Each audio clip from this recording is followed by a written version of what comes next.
எல்லாருக்கும் வணக்கம். இந்த நாளில் கூட வேதத்திலிருந்து ஒரு பகுதியை வாசித்து தேவ ஆலோசனை சிந்திப்போம்.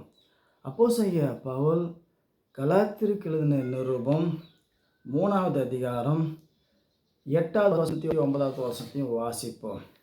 மேலும் தேவன் விசுவாசத்தினாலே புற ஜாதிகளை நீதிமானாக்குகிறார் என்று வேதம் முன்னதாக கண்டு, உனக்குள்ள சகல ஜாதிகளும் ஆஸ்வதிக்கப்படும் என்று ஆபிரகாமுக்கு சுவிசேஷமாய் முன் அறிவித்து, அந்தபடியே விசுவாச மார்க்கத்தார் விசுவாசமுள்ள ஆபிரகாமோடு ஆசீர்வதிக்கப்படுவார்கள்.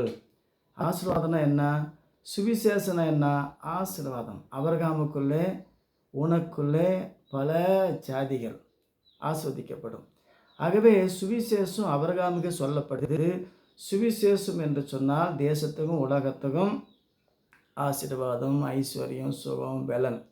இன்னும் வள்ளியே ஆபிரகாமுக்கு சொல்லப்பட்ட அந்த ஆசீர்வாதம் ஆபிரகாமே அனுபவிக்கலை.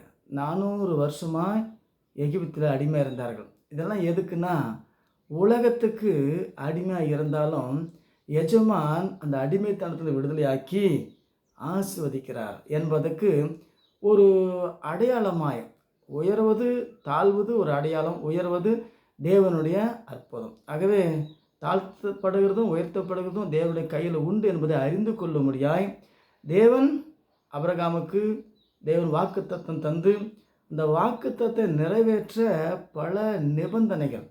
தொடர்ந்து இயேசுவோடு இருக்கணும், தொடர்ந்து வார்த்தை விசுவாசிக்கணும், தலைமுறை தலைமுறையாய் இந்த வாக்குத்தத்தம். ஆகவே இந்த ஆசீர்வாதம் எப்போ கிடைக்குனாக்கா, இப்போல்லாம் கிடைச்சது கொஞ்சம் தான் ஆசீர்வாதம்.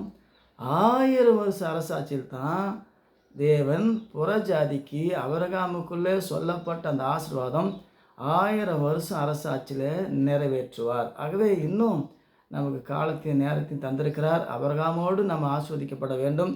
ஆபிரகாமோடு நமக்கு பாடுகள், போராட்டங்கள், பிரச்சனை வந்தாலும் தேவன் ஆபிரகாமோடு இருந்தது போல், ஆபிரகாம் தேவனோடு இருந்தது போல் நாமளும் இருக்கணும். சில நேரத்தில் ஆபிரகாமுக்கும் தடைகள் வந்தது.